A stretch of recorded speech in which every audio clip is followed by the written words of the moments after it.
Hi there, Karen Stanko with RE/MAX. I've been doing real estate full-time for 16 years and I'm very passionate about it. I do about 40 to 60 deals per year, and I've created this video series for you, a new home buyer, on how to figure out whether you're ready to buy your first home. I'm going to be breaking this up into 3 video series of about 5 minutes each so that you can easily digest, take some notes. You can even email me or message me if you have any questions. But this is just a general information video on buying your first home. So I'm going to do this into 3 tips on this video. Tip number 1, are you ready to buy your first home?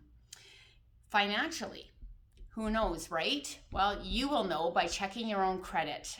Typically, you need a credit score of about 640 or more to start going into the process of buying your first home. How can you check your own credit?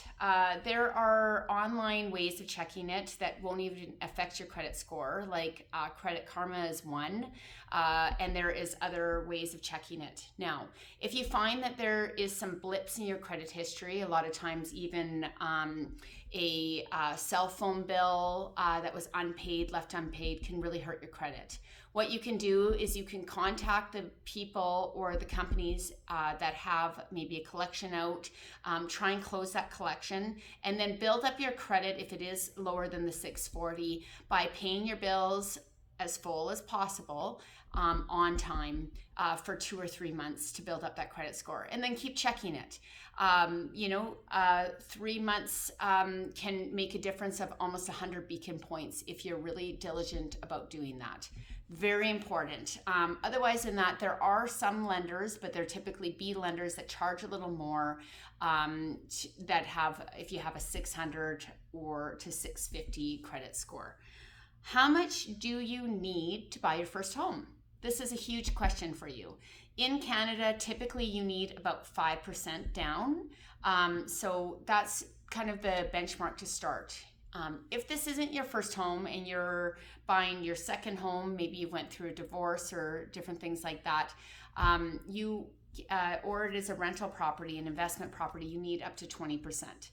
Now, if you decide in Canada we have CMHC or Genworth, if you want to avoid those fees, which are typically an additional 3% on your mortgage, it's called mortgage insurance, then you will need 20% down to avoid that extra fee. So a lot of first-time home buyers are very savvy and they are looking to avoid that extra fee so that they don't have to get mortgage insurance. Now, you also need some closing costs set aside. So closing costs are typically around 1 to 2%.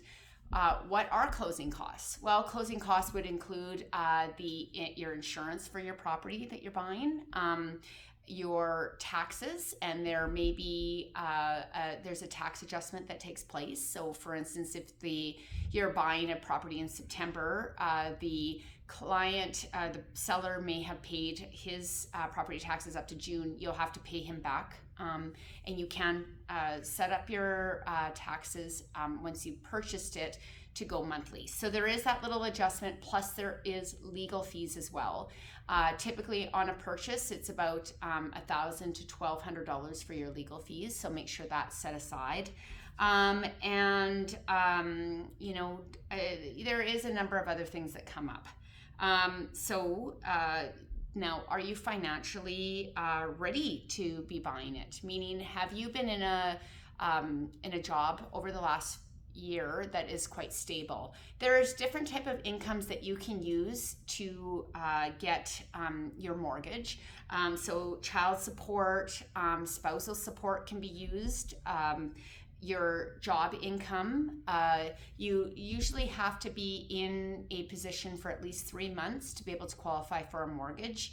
That is also important in Canada as well. So if you just started a new job, maybe work on your credit for 3 months, keep pushing on your down payment before you can qualify. All right, you can also use gifted money or inheritance money towards your down payment. But remember that this has to be documented where the gift came from. It can't just be a wad of cash that you've been keeping in your bed that suddenly appears. The banks are being very particular about that. They want to follow where the money came from. So, how it was deposited, who gifted it, different things like that, they're really asking for nowadays. Tip number 2 that many people do not know is it does not cost you any money to work with a realtor. The cost, it comes from the seller side of things. So when you go to sell, there are commissions that are compensated towards a buyer's agent and a selling agent. So we basically are free for you, essentially. And make sure that you work with a really good realtor. How do you find a good realtor? Well, there's a lot of part-time realtors that are not working full-time, so they don't have that great of knowledge about the market. Maybe your grandma's best friend's daughter is a realtor. You might want to interview your realtors. Different questions that you might want to ask is, how many buyers do you represent? How many deals have you negotiated in the past? How many years have you been doing real estate for? What is the average amount of time that you usually spend, or how many buyers are you working with at the present time? If somebody's working with at least 15 buyers, that they might not have the time that you need them to spend with you to explain everything. Also, buyer's guides should be available so that you can read up on things. Don't go to the office and get too involved with cooler talk on, my friend Jenny bought through this realtor and they had the horrible experience. Just know that no question is a stupid question when you are starting to work with your realtor, and ask as many questions as possible so that we can keep you informed about how the process works. Okay?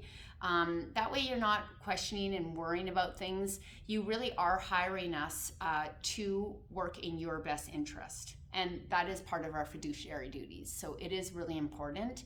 And it is important for us to represent you so that you can bring more clients our way that are like you, that enjoyed the experience in working with us. That's very important. Referrals are super important. And also, you can also check on people's reviews online and interviews that they may have with past clients. So that's a way to find your realtor. Now, tip number 3, get pre-approved.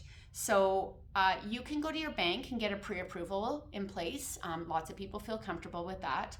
Remember, there are also mortgage brokers. Mortgage brokers have the ability to work with about 40 different lenders. And as a result, they can really hone in if you're self-employed or if you've got some different financial situations. They can fit a program specifically for you, where a bank will just fit you into the programs that they have. So it doesn't hurt to ask two different, your bank as well as a mortgage broker, about how you can get yourself a pre-approval in place and what the best rate you can get at. Okay, stay tuned for video number 2, where we will talk more about your first-time home buying process. My name is Karen Stanko. I'm with RE/MAX Real Estate. I've been doing this for 16 years. Please subscribe to my YouTube videos, and I look forward to you joining me in the next video. Thank you.